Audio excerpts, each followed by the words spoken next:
Agora sim, estamos gravando. Boa noite a todos. É com muita alegria que mais uma vez estamos aqui no nosso grupo de especialidades em live do Clube Apocalipse, contando aí com a presença hoje especial do nosso amigo Eric. Seja bem-vindo, Eric, ao nosso grupo. Só para deixar bem claro, nós estamos gravando essa live aqui, vai ficar no YouTube, vou divulgar o link do nosso grupo do WhatsApp. Então, se você está assistindo depois, não se preocupa, você ainda pode adquirir mais essa especialidade aí para sua conta. Como é que funciona o nosso grupo? Nós vamos passar aqui hoje uma instrução, a especialidade é patriotismo, e logo depois nós vamos liberar uma prova online para você poder, então, testar os seus conhecimentos, testar se você aprendeu realmente alguma coisa aqui nessa live de hoje. E passando, lembrando que o nosso critério para passar é acima de 75, se você passar, você vai conseguir receber no seu e-mail aí um certificado assinado, autografado aí, garantindo aí que você assistiu a essa instrução e realizou a prova, tirou uma nota boa para poder depois receber essa especialidade, tá bom? Gente, obrigado pela presença de todos os que estão aí até agora. Nós vamos começar, como sempre, com uma oração. Então, feche seus olhos aí onde você estiver. Vamos falar com Deus. Santo grandioso Pai, nosso Deus, muito obrigado, Senhor, por essa oportunidade de estarmos aqui estudando, aprendendo um pouquinho mais acerca da Tua vontade para nós, desbravadores, e também, Senhor, para termos conhecimento útil sobre o mundo em que vivemos, a nossa pátria, o nosso país. Abençoa, Senhor, cada desbravador que está assistindo, seja ao vivo agora, seja também pelo YouTube, que todos possamos ser alcançados por Ti e pelo Teu amor. Em nome de Jesus eu te peço. Amém. Eric, fique à vontade, pode se apresentar e nos diga o que você traz para a gente hoje.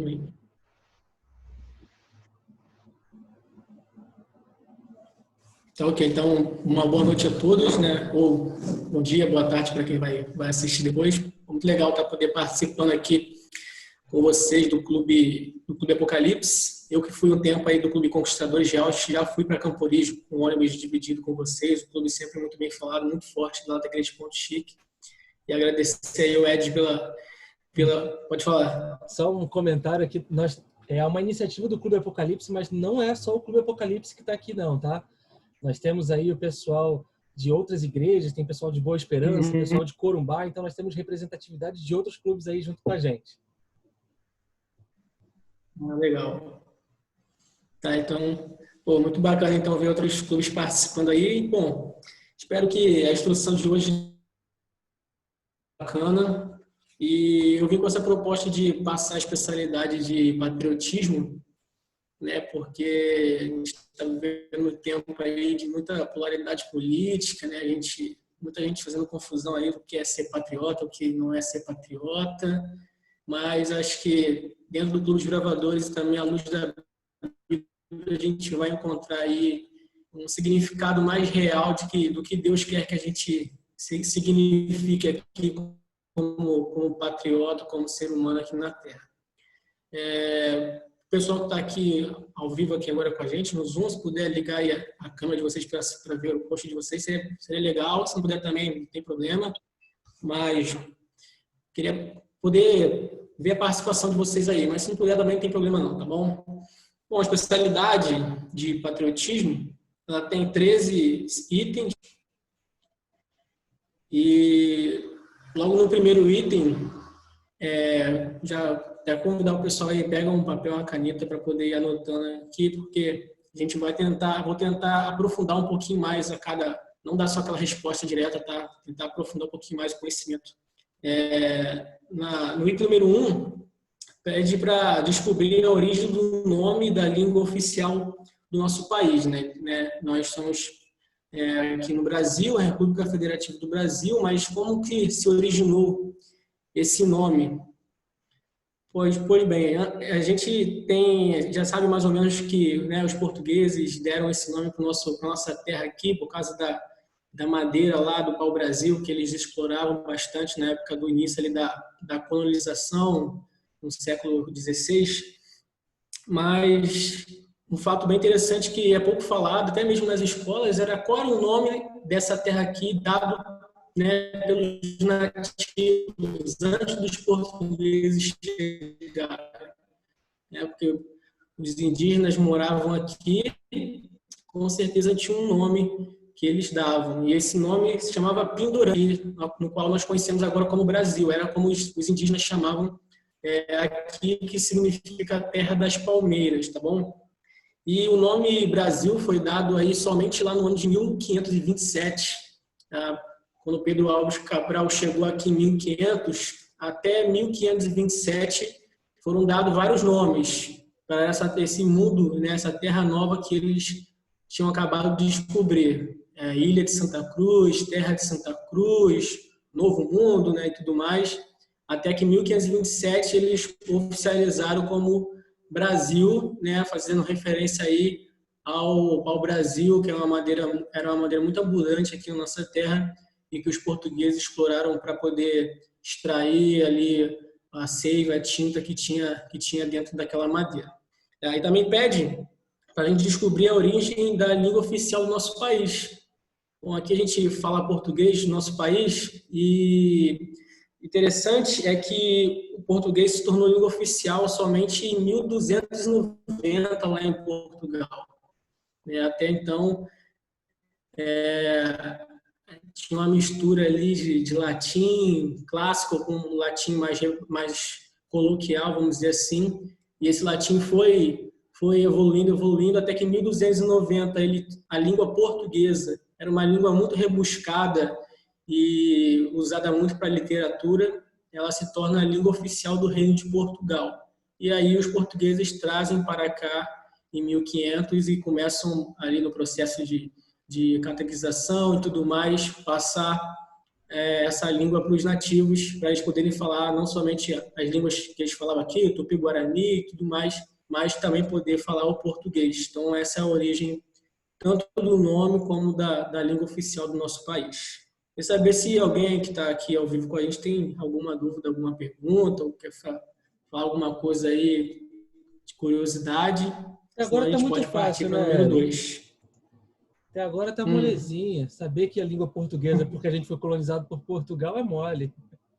Né? Então, vamos dificultar, então. Vamos lá passar para 2, então. A gente já mencionou, mas pede para retratar novamente aqui, no número 2, mencionar quais foram os primeiros habitantes do nosso país e como a cultura deles influencia, né, a nossa nação. Então, os primeiros habitantes, né, e tem muita gente que ainda acha que foram os portugueses, né, por aquilo que pareça, né, mas sabemos aí pela história que os primeiros habitantes aqui da nossa terra foram os indígenas e até hoje ainda não se sabe ao certo por qual meio os indígenas, né, os nativos, chegaram aqui na América do Sul e tudo mais. Né, porque quando Pedro Álvares Cabral, Cristóvão Colombo chegaram aqui às Américas, já tinham aqui os nativos e eles não sabiam como que eles tinham conseguido chegar aqui à América. Tem uma teoria que é a teoria mais aceita entre os historiadores, cientistas, que se chama a teoria do Estreito de Bering. Para quem não sabe, aí, o Estreito de Bering é uma pequena extensão do oceano ali entre a Rússia, na altura da Sibéria, e o Alasca, né, que é o estado ali dos Estados Unidos. E no tempo que está no inverno, naquela região ali, o mar congela de uma maneira que se pode atravessar da Rússia diretamente para os Estados Unidos a pé. E essa é uma teoria que eles criaram para como que os indígenas conseguiram chegar aqui nas Américas antes dos europeus. Eles teriam saído ali da Ásia e tudo mais, andando pela Rússia e entrando através da América do Norte, colonizando aqui todo o território americano até chegar aqui onde nós encontramos hoje o Brasil. É uma teoria bem complicada, que deve ter durado muito tempo para eles conseguirem explorar todo esse território, mas vamos dizer assim, a teoria mais aceita porque não se tem nenhum tipo de relato histórico, nada que possa comprovar que os nativos fizeram grandes navegações saindo da Ásia ou da África para cá, para a América, antes dos europeus.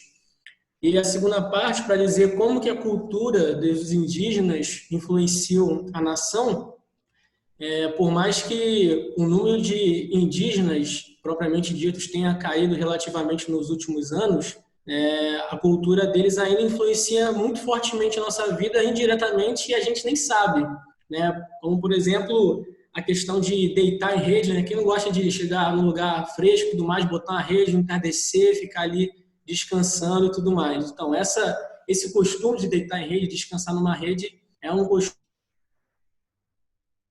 indígenas quando chegaram aqui, né? Os europeus não têm esse costume de deitar em rede. Na área, muitos alimentos que a gente come hoje é de origem indígena, a mandioca, que a gente faz farinha e tudo mais, o açaí, que eu acho que a grande maioria das pessoas amam, açaí, né? Muito bom, guaraná, caju, todas essas coisas também de origem indígena. E outra coisa que a gente não se atenta tanto assim é a questão da língua. Várias palavras que a gente usa no nosso dia a dia também têm origem indígena, como, por exemplo, eu separei algumas aqui, ó, arara, tamanduá, sapucaí, carioca, catapora, maracanã, jacaré, arara, todas essas. A grande maioria das palavras de origem indígena aí ou retratam animais ou retratam locais. Eu acho que era o que os indígenas se comunicavam com os exploradores ali, né, para identificar os animais e os locais. E também Iguaçu, aqui na cidade nova, Iguaçu é uma palavra de origem indígena. Então, essa aí é uma explanação do item número 2, beleza? Vamos partir então para o 3. O número 3 diz assim: o que é miscigenação? Miscigenação, gente, nada mais é do que a mistura de raças, tá? Ou de etnias, né? Através daí da concepção de filhos. Ou seja, um homem e uma mulher, né? Duas pessoas etnias diferentes. A gente às vezes até faz confusão raça quando as pessoas são caracterizadas pela cor da pele, tá? Então, cada país define a quantidade de raças existentes. Aqui no Brasil, a gente fala pretos, brancos, mulatos e indígenas. Então, essas 4 classificações de raças. Tá? E etnia tem a ver com a classificação das pessoas de acordo com a cultura, de acordo com os costumes dele, questão religiosa, de casamento e tudo mais. Então, por mais que aqui no Brasil existam várias raças, né, a gente tem uma etnia própria brasileira, vamos dizer assim, como outros países também têm as próprias deles. E miscigenação nada mais é do que a mistura dessas raças, né? Um país muito miscigenado é o nosso.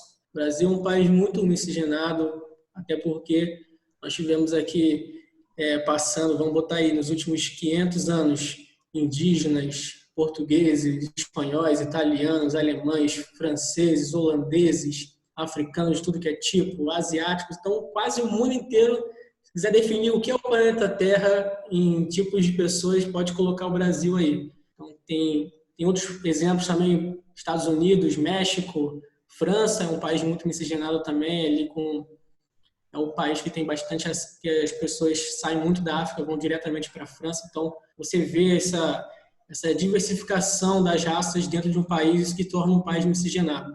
Posso trazer uma curiosidade aqui, Eric? Pode falar aí. Estava vendo uma informação interessante. Você sabia que o passaporte brasileiro é o mais falsificado no mundo? E justamente isso tem muito a ver com a miscigenação. Tem muito a ver com a miscigenação, porque as pessoas querem falsificar, porque qualquer pessoa no mundo pode falar que é brasileira, que não importa a aparência dela, a pessoa pode acreditar. Você não tem como falar, não pode pegar um japonês com o olho puxadinho e falar, não, eu sou africano. Não funciona. Mas se falar que é brasileiro, que nasceu no Brasil, o pessoal acredita, porque aqui no Brasil tem de tudo, né? Tudo misturado. É verdade. Então, tem essa facilidade aí, porque o nosso país é muito por exemplo, ao contrário do Brasil, países que são pouco miscigenados, como, por exemplo, você do Japão, países asiáticos, sobretudo, né? Japão, Coreia do Sul, Coreia do Norte, alguns países africanos ali, mais no interior ali, Gana, Congo e tudo mais. Então, esses países têm um padrão muito forte da raça, da etnia deles, e diferentemente da gente que é muito miscigenado, tem essa diversificação, né? Isso, então é isso que significa a miscigenação. Bom, então vamos lá para o número 4. O número 4 pede para a gente conhecer, cantar e explicar o significado de dois hinos oficiais do nosso país, né, e deu alguns exemplos aqui, como o hino da independência, o hino da bandeira, a proclamação da república, além do hino nacional. Então, para não ficar muito extenso, eu vou dar uma breve explanação aqui do hino nacional, depois vocês com mais calma pesquisem sobre os outros hinos. Mas o Brasil, só uma curiosidade também, é um dos poucos países que tem o hino da proclamação da república, tá? Porque na época lá da proclamação da república, o Marechal Deodoro da Fonseca pediu para o pessoal ali, os músicos, compositores, fazerem um hino, né, para oficializar como um hino nacional. Só que aí um hino foi eleito, só que o outro hino ficou mais popular, vamos dizer assim, as pessoas gostaram mais. E aí Marechal Deodoro, que é o primeiro presidente da nossa história, para compor ali politicamente, então vamos fazer o seguinte, um fica como hino nacional e o outro fica como hino da República. E eu peguei alguns dados, por exemplo, a letra do hino nacional, né, foi criada em 1909 por Joaquim Osório Duque Estrada, e a música, né, a melodia, bem antes, em 1831, por Francisco Manuel da Silva. E o hino nacional, já que pede aqui para explicar o significado, ele tem vários significados, está dentro dele, vamos dizer assim, é dividido por frases, mas a gente pode colocar 3 significados bem emblemáticos dentro do nosso hino nacional. Primeiro, fala muito sobre a independência, sobre a luta dos brasileiros em conseguir se desgarrar do Império, né, português, de Dom Pedro e tudo mais, Dom João. E então fala disso, né, fala, tem a frase que as pessoas gostam de usar, né, verás que o filho teu não foge à luta, né, nós temos aqui o brasileiro não tem medo, essas coisas. Você retrata muito a questão do hino nacional, fala bastante disso, da força do brasileiro, da luta, da conquista pela independência, de que se as pessoas quiserem tomar o Brasil de volta para eles, eles não vão temer em lutar até a morte, né? Verás que o teu não foge à luta, nem teme quem te adora a própria morte. Ou seja, né, não importa o que aconteça, a gente vai lutar pelo Brasil. Esse é o sentimento que o Joaquim Osório do Estrada tentou passar na letra. E, além disso, é uma letra que exalta bastante, né, as belezas naturais do nosso país, né, céu risonho, límpido e tudo mais, fala, né, gigante pela própria natureza, né, o Brasil, quinto maior país do mundo em questão de geográfica, um país continental. Então, a letra também, além de falar da independência do país, retrata bastante da beleza do Brasil, como aqui o nosso país é um país abençoado naturalmente, na fauna, na flora, nos animais, em tudo. Faz até uma referência à Canção do Exílio, que é um poema muito famoso. Um poema muito famoso, que a gente até viu muito na escola, Minha Terra Tem Palmeiras, Onde Canta o Sabiá, né, e tudo mais. E aí ele pega um trecho, até separei aqui, a Canção do Exílio de Gonçalves Dias, estava tentando lembrar o nome do poeta. Nosso céu tem mais estrelas, nossos bosques têm mais flores. Então, dá esse sentimento, tenta dar um sentimento bem romântico para dentro da letra, né? Tanto que a letra do hino nacional brasileiro é considerada uma das mais bonitas que existem. E não somente isso, também falando ainda da beleza do Brasil, também tenta colocar o Brasil como um dos maiores países do mundo. Quando fala Florão da América, por exemplo, florão era um artefato, um objeto usado nas casas reais bem ao centro das casas reais de ouro, feita de ouro, que era uma flor gigante que era para destacar que aquela casa ali era a casa principal, a casa real principal. E quando a letra diz que o Brasil é o florão da América, é para dizer que o Brasil é o país principal aqui das Américas. Então, significado assim bem detalhado, a gente pode falar de depois, outra oportunidade, ou vocês pesquisem aí de verso a verso, mas tem esses dois significados bem fortes. A questão da independência, da luta dos brasileiros para poder sair do império e se tornar uma república, e também a exaltação às belezas naturais do Brasil, exaltação ao país, exaltação às pessoas que moram aqui e tudo mais. Tá, então, não vamos cantar o nacional, né? Vamos, deixa isso aí para a próxima reunião presencial quando voltar e te acha a bandeira e canta o nacional. Né? Aí fica melhor. Tem outros hinos também da independência da bandeira. Vocês podem ver depois lá também. Tem algumas curiosidades muito legais que eu essa especialidade, depois vocês... Bom, vamos partir para 5. Explicar a origem da bandeira nacional e seu significado. Bom, a bandeira nacional teve várias versões, tá? Até a bandeira que a gente vê hoje. Quando aqui o Brasil se tornou colônia de verdade, Portugal, vamos botar aí por volta de 1530, algumas bandeiras foram desenhadas, bandeiras bem simples, só toda azul, com o símbolozinho de Portugal e tudo mais. Mas antes do Brasil se tornar aqui uma república, a bandeira já estava quase da mesma maneira que está hoje, né? Aí o retângulo verde, o losango amarelo, só que no centro você tinha o brasão de Portugal com a coroa imperial. Depois vocês pesquisem a bandeira do Brasil lá no Wikipedia, tem todas as bandeiras que vocês podem conferir, tá? Só que aí, quando foi proclamado a República, Marechal Deodoro da Fonseca, além de pedir o hino, como a gente já falou, também pediu para desenhistas aí e tudo mais fazerem uma nova versão da bandeira nacional. E aí foram desenhadas várias versões. Algumas versões a gente vê até hoje, mas nem sabe que eram versões feitas para o Brasil. Por exemplo, a bandeira de São Paulo foi uma bandeira desenhada para ser a bandeira nacional. A bandeira de São Paulo ali listrada em vermelho e preto, lá em cima tem o mapa do Brasil em azul, só que aí foi rejeitada, como foi feito por um paulista, por um desenhista paulista, o estado de São Paulo se apropriou dela. Outra bandeira também desenhada, a bandeira do estado de Goiás, foi uma bandeira inspirada na bandeira dos Estados Unidos. Tem o mesmo formato da bandeira dos Estados Unidos, tá? Aquelas listras na horizontais, e lá em cima um quadrado com as estrelas. Só muda as cores, né? A gente aqui no verde e amarelo, o quadrado seria azul com as estrelas. E essa bandeira foi aceita, ela viria a ser a bandeira nacional, mas ela foi usada somente por 4 dias. Novamente o gosto popular disse, não, a gente não quer essa, a gente gostou de outra, vamos manter, que era o retângulo verde, louro, e o losango amarelo. Vamos só tirar o brasão e adicionar algo a mais. Então, tiraram o brasão e colocaram aí o círculo azul com a faixa Ordem e Progresso, a faixa branca escrito Ordem, Progresso e Verde. Esse lema até foi feito por um político francês, que quer dizer o amor como princípio, a ordem como base e o progresso como meta. E aí pegaram esse lema de um político francês, reduziram ele para colocar na bandeira.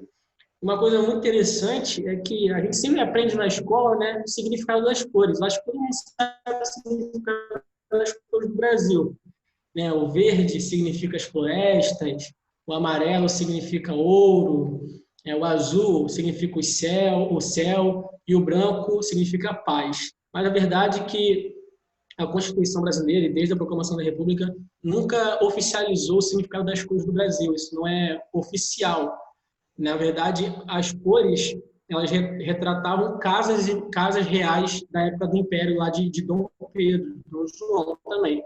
Então, como o Brasil queria desgarrar essa imagem de ser uma colônia ainda, de que as coisas estavam ainda ligadas a Portugal, então o pessoal falou, vamos tirar esse significado das casas e vamos dar outros significados. Isso não foi feito oficialmente pelo país, pelo Estado, mas foi feito pelo povo. Então, foi passando de geração em geração aí dentro do senso comum, de que o verde significa as florestas, o amarelo, o ouro, o azul, o céu e branco, paz. E aí acabou que isso se tornou, vamos dizer assim, oficial, entre aspas, né? O significado das cores da nossa bandeira. Beleza? Então, essa aí é a origem da bandeira nacional, foi desenhada lá por volta do final do ano de 1800, 1890, por aí. E aí, até hoje, a nossa bandeira, ela é um detalhe importante, ela, dentro do círculo azul tem 27 estrelas, né? E cada estrela significa um estado, né? Cada estado ela tem uma estrela, as estrelas ali também não estão jogadas de qualquer maneira, são as constelações que dá para ver aqui do Brasil e tudo mais, tem o Cruzeiro do Sul, tem a constelação Órion e tudo mais na bandeira do Brasil. Beleza? Então vamos lá para o número 6. Número 6 pede para a gente entender como o sistema de defesa do nosso país funciona. Então, a história ela nos diz o seguinte, que até 1999, o Brasil não tinha um Ministério da Defesa ainda. Até 1999, né, as 3 forças armadas do nosso país, Marinha, Aeronáutica e Exército, elas eram independentes, elas atuavam de maneira independente. Só que aí o presidente da época, Fernando Henrique Cardoso, em 1999, criou o Ministério da Defesa, né, elegeu lá o seu ministro para poder...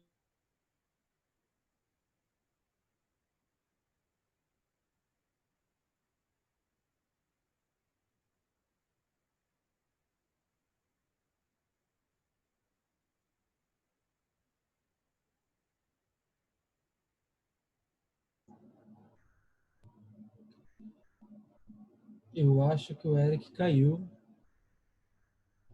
Pessoal, vocês estão me ouvindo aí? Sim. Ok. Acho que é só a internet dele que deve ter dado um probleminha, então. Estamos de volta. Vamos lá.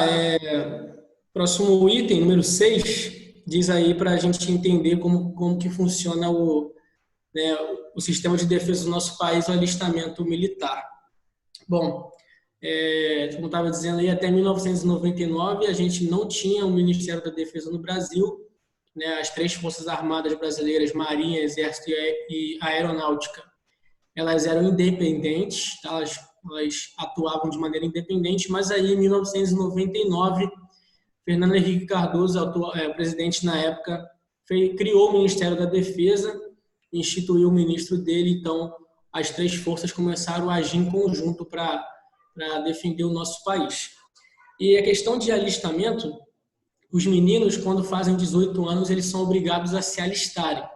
Tá? As meninas não são obrigadas, mas elas podem se alistar voluntariamente, se assim desejarem. Mas os meninos são obrigados a se alistar e, diferentemente de alguns países, como, por exemplo, a Coreia do Sul, na Coreia do Sul, você, além de ser obrigado a se alistar, você é obrigado a servir também durante 3 meses como soldado. A gente teve até um caso recente de um jogador de futebol famoso aí do Tottenham, o Son, que é sul-coreano, que aproveitou a Copa do Mundo de 2018, já que a Coreia do Sul não tinha se classificado, juntou ali com as férias dele e cumpriu os 3 meses obrigatórios de serviço militar lá na Coreia do Sul. Tá? Então, em alguns países você é obrigado a fazer o serviço militar, mas aqui no Brasil somente os meninos são obrigados a servir, né? Hoje em dia você já pode até pedir dispensa, né? Antigamente era na base da escolha ali, mas agora você pode decidir se quer servir ao país ou não. Mas além do serviço, caso você se aliste e entre, né, ali como recruta, você pode ficar até 8 anos engajado, pode ficar até 8 anos atuando, né, ali os meninos. Mas seguir carreira militar somente mesmo por concurso público, vai fazer uma prova para a ESA, para a SpaceX, para a FAM, para você poder seguir uma carreira militar. E essa é uma das principais maneiras, né, ou a principal maneira de ingressar numa carreira militar aqui no Brasil. E até um tempo atrás aí, 2015, a Dilma, que era presidente na época, todos os cargos militares que você pode adentrar por meio de concurso público seja disponível tanto para homens quanto para mulheres.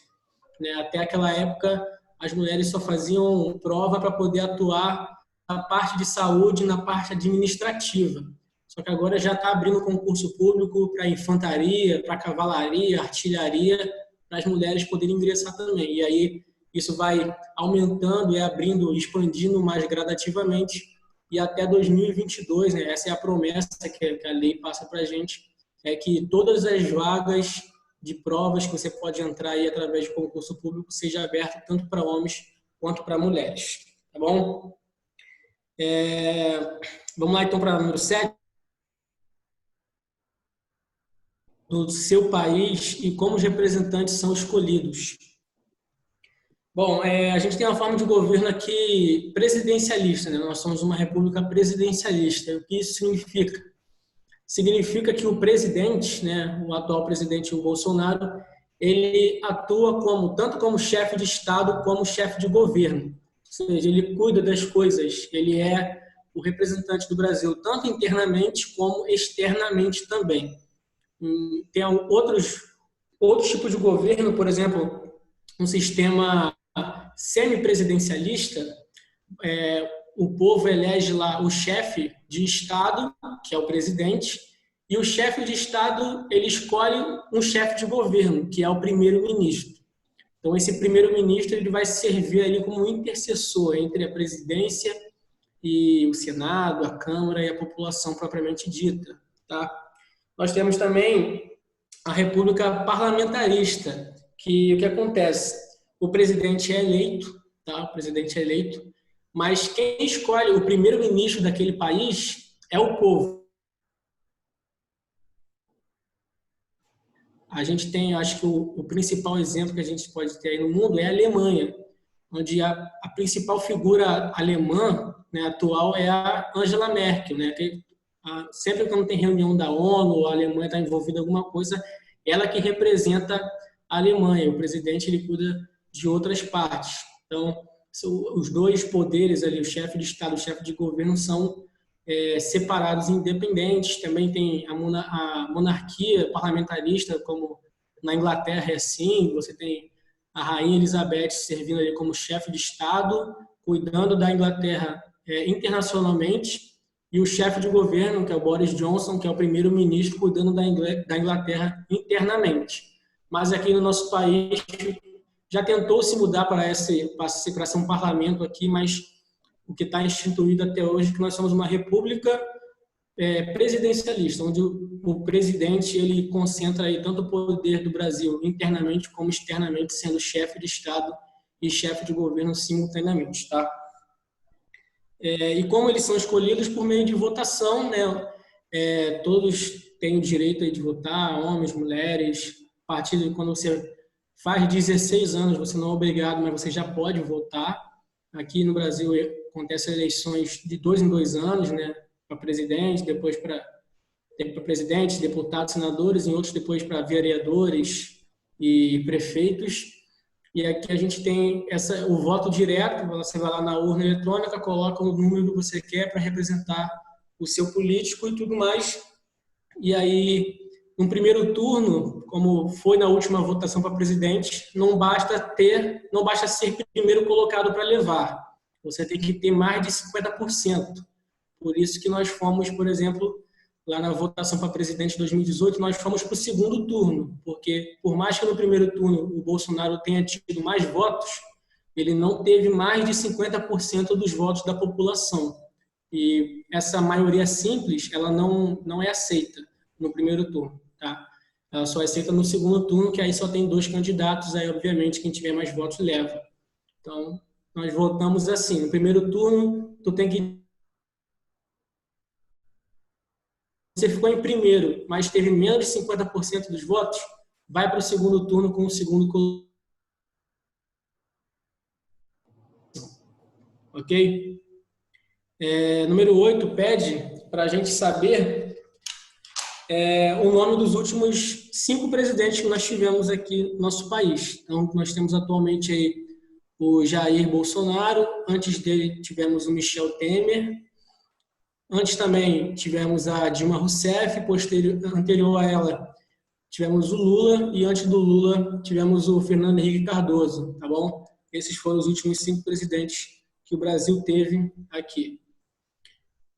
Número 9 é a parte prática, pede para você participar de um evento cívico, tá?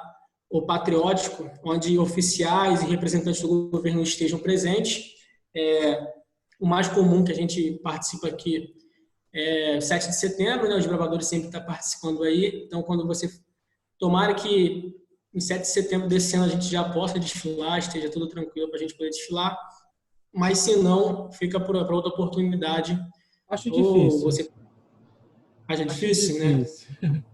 É complicado realmente, mas vamos ver. Mas o desfile de 7 de setembro é sempre muito legal ver os bravadores, as escolas participando. Já fui uma vez assistir o desfile cívico lá na Presidente Vargas, é muito bonito também, né? O dia que comemora todos os anos a independência do nosso país.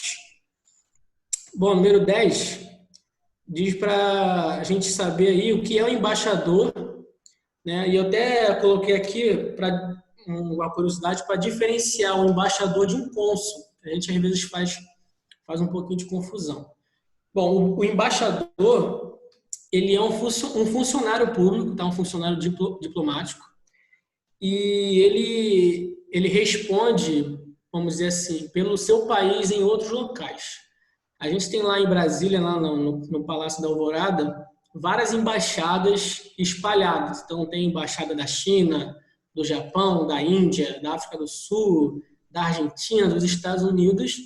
E o que tem lá? Você tem lá um embaixador, por exemplo, a embaixada do Japão no Brasil. Você tem um embaixador japonês, nascido no Japão lá, né, que fala português e tudo mais, e que mora aqui no Brasil e responde diplomaticamente pelo Japão aqui no Brasil.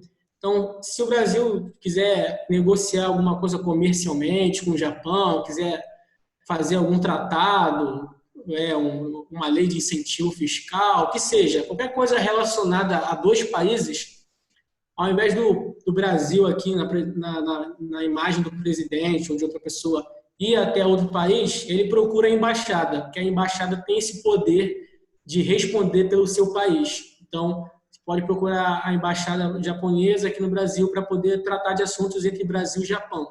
Então, a função do embaixador é essa, ele dialogar diplomaticamente o seu país, representar o seu país em outra localidade, diferentemente do cônsul, por exemplo. Aqui a gente também tem vários consulados, lá na avenida, lá em Copacabana tem vários consulados, e o que o cônsul faz, ele não representa o país dele, na verdade ele representa as pessoas do país dele que moram aqui. Então, por exemplo, o cônsul americano, o cônsul dos Estados Unidos que está aqui no Brasil, ele responde pelas pessoas, né, americanas nascidas nos Estados Unidos que moram aqui no Brasil. Então, se essa pessoa tiver algum problema com documentação, quiser emitir um passaporte, confundiram ela, ou tem algum problema aí para resolver alguma coisa e não sabe falar português ainda, ela pode acionar o consulado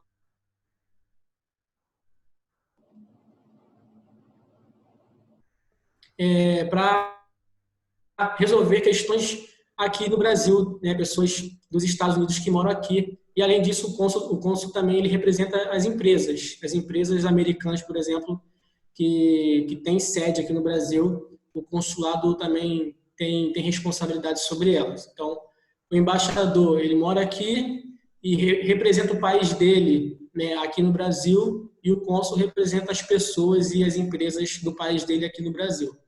Então, essa é a função do embaixador. E a pergunta 11 já complementa, né, perguntando por que nós podemos ser considerados embaixadores de Cristo. Então, essa pergunta é legal porque quando a gente entende aí a função do embaixador, a gente também entende mais ou menos por que, né, a Bíblia diz que nós somos embaixadores de Cristo. Por que disso? Porque apesar de nós termos nascidos, né, aqui no planeta Terra, no Brasil, nós não pertencemos, né, aqui à Terra. Nós temos o nosso lar, onde o próprio Jesus ele prometeu o que faria para nós. Então, nós somos embaixadores de Cristo porque nós representamos o céu aqui, né? Nós estamos morando aqui na Terra, mas nós somos representantes de Cristo, nós somos representantes do céu, das coisas que o céu promete para a gente, de uma vida eterna, de uma vida com prazer ao lado de Deus, de alegria. Então, quando fala que nós somos embaixadores de Cristo, tem a ver com isso. Nós representamos a Cristo, representamos o céu aqui na Terra. E número 12 fala para explicar a frase, né? Estamos aqui neste mundo só de passagem, nossa verdadeira pátria está além do rio. Bom, pátria, né, não tem a ver somente com o lugar que você nasce, né? Não quer dizer que só porque você nasceu no Brasil que você só é patriota se você se identificar com o Brasil, não. Pátria também tem a ver com sua identificação, né? Com a sua afinidade, afetividade com o local com que você reside. E quando fala que a nossa pátria não é aqui, é exatamente isso. Por mais que nós tenhamos nascido aqui, o local que nós devemos ter afinidade, devemos ter afeto, devemos ter esperança de estar, devemos ter saudade, é o céu, né? Nossa pátria está além do rio, que significa, né, o céu. Como essa nossa frase quer dizer isso, né? Estamos aqui só de passagem, né? Estamos aqui no mundo só momentaneamente por alguns anos, porque o desejo mesmo de Deus é que nós passamos toda a eternidade com Ele no céu. E para fechar, pede para citar 3 passagens bíblicas que retratem sobre a pátria. E eu queria ler um versículo com vocês, que é Filipenses 3:20. Filipenses capítulo 3, verso 20. Diz assim, ó: a nossa cidadania, porém, está nos céus, de onde esperamos ansiosamente o Salvador, Senhor Jesus. Então, quando Paulo diz aqui em Filipenses que nossa cidadania está nos céus, quer dizer o quê? Que o local de onde nós viemos é o céu, né? Nós saímos, né, do poder das mãos de Deus, diretamente dos céus. Então, nossa cidadania, nosso lugar de origem, nossa casa não é aqui na terra, na verdade é nos céus. Então, quando você for questionado aí se você é patriota ou não, se você gosta do seu país ou não, sempre tenha isso em mente, né? Que para você, como um cristão, como um desbravador, ser patriota é, claro, zelar pelas coisas que estão aqui, cuidar das coisas que estão aqui como mordomo de Cristo, mas que você está pensando na sua pátria, no lugar celestial, né? Está pensando em voltar para o seu lugar de origem, tá? Patriotismo não tem nada a ver com torcer para a seleção brasileira de futebol, né? Sair de camisa amarela e verde na rua, isso aí é tudo fachada, é para inglês ver, tá? Patriotismo realmente é você pensar, almejar e querer estar na sua pátria verdadeira, que é nos céus, que é ao lado do nosso Senhor Jesus Salvador. É isso aí, espero que vocês tenham gostado da especialidade e tenham aproveitado bastante dela. Valeu, Ed. Muito obrigado, Eric, muito bacana. Gostei muito da forma como que você passou isso aí pra gente, acho que ficou bem claro. Eu vou falar aqui, se alguém que tiver alguma dúvida, pode botar aí no chat, mas eu acho que não, porque ninguém colocou nada até agora e eu achei que estava muito bem explicado. Obrigado pela sua colaboração, pela sua participação aí, meu amigo. Valeu, obrigado pelo convite aí. Não, que isso. Lembrando, pessoal, aí que ainda hoje eu vou soltar a prova lá no nosso grupo do WhatsApp, tá? Então, não se preocupem muito, a prova tá fácil. Mas fácil para quem prestou atenção. Para quem não prestou atenção, só lamento. Eric, você finalizaria aí esse nosso momento aí com uma oração? Posso sim. Vamos Eu, orar então. Opa, peraí que alguém vai falar alguma coisa? Alguém fala algo? que ele falou sobre os 3 versículos bíblicos, mas ele só falou um, que foi o Filipenses 3:20. Ah, sim, tá. É verdade, eu li um, né? Quer mais versículos, Manu? Olha, eu tenho um aqui na agulha. Posso falar enquanto o Eric acha o outro ali? Fala aí. Então eu vou ler aqui para você, Manu. Está em... Deixa eu só confirmar aqui. Colossenses, capítulo 3, versículos 1 e 2. Colossenses 3, 1 e 2. Diz assim, olha. Portanto, se já ressuscitastes com Cristo, buscai as coisas que são de cima, onde Cristo está assentado à destra de Deus. Pensai nas coisas que são de cima e não nas que são da terra. Reforçando aí, então, a ideia da nossa pátria celestial, né? Vamos pensar nas coisas que são de cima, que são do céu, não nas coisas aqui da terra. Então, já que eu li um, tu leu outro, eu vou passar mais um versículo aqui para ela, né, já que o requisito pede 3, que está lá em Hebreus, capítulo 11, verso 13. A partir do 13, na verdade, do 13 até o 16, tá? Hebreus 11, do 13 ao 16, Hebreus 11 vem falando aí sobre a galeria dos heróis, né, os heróis da fé. E aí Paulo diz assim, ó, todos estes, né, citando aí Sansão, Noé, Abraão, todos estes viveram pela fé e morreram sem receber o que tinha sido prometido. Viram de longe e de longe o saudaram, reconhecendo que eram estrangeiros e peregrinos na terra. Os que assim falam mostram que estão buscando uma pátria. Se estivessem pensando naquela de onde saíram, teriam oportunidade de voltar. Em vez disso, esperavam eles uma pátria melhor, isso é, a pátria celestial. Por essa razão, Deus não se envergonha de ser chamado Deus dele. Ele lhes preparou uma cidade. Então, esse versículo também fala aí sobre pátria celestial, que está pedindo no requisito. Valeu? Excelente, muito bom. Mais alguém, gente? Mais alguma pergunta? Tem uma aqui no chat. Não, a Manu falou obrigado. Então, ora pra gente aí, Eric. Tá bom, vamos orar então. Querido Deus, muito obrigado, Senhor, por essa oportunidade que tivemos aqui de estudar mais uma especialidade com o Clube Apocalipse, outros clubes também aqui representados.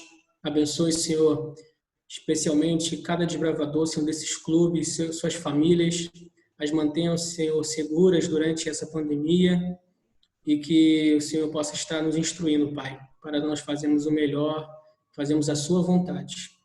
Muito obrigado, Pai, por essa instrução que o Senhor passou para nós, aos nossos corações, através do seu Espírito Santo. Possamos, Senhor, ter aprendido um pouco mais aqui de questões históricas, sociais e tudo mais, mas o mais importante, Senhor, é que nós tenhamos saído daqui entendidos que a nossa pátria não é o Brasil, não é a terra, a nossa pátria é o céu, Senhor. O lugar que nós fomos chamados para servir, o lugar que nós fomos chamados para morar eternamente é nos céus, é ao seu lado, Pai. Muito obrigado por ser o nosso Deus, muito obrigado por ter preparado um lugar para nós e que nós possamos ter os nossos corações, os nossos olhos voltados, Senhor, para essa pátria celestial, esse lugar que é de onde nós pertencemos e que Ele possa estar vindo bem, bem depressa, Senhor, e o Senhor possa estar vindo nos buscar para irmos, para voltarmos para o nosso lar, de onde nunca deveríamos ter saído, Senhor. Perdoa as nossas faltas, perdoa os nossos pecados, mantenha-nos firmes, Senhor, na fé e ajude, Pai, aos clubes desbravadores a sempre estar trilhando seus caminhos. É o que nós te pedimos, te agradecemos em nome de Jesus. Amém.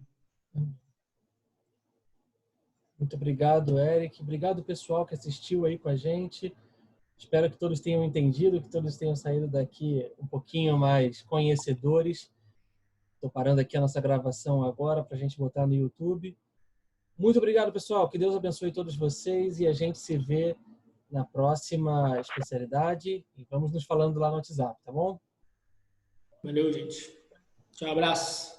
Tchau, tchau. Tchau.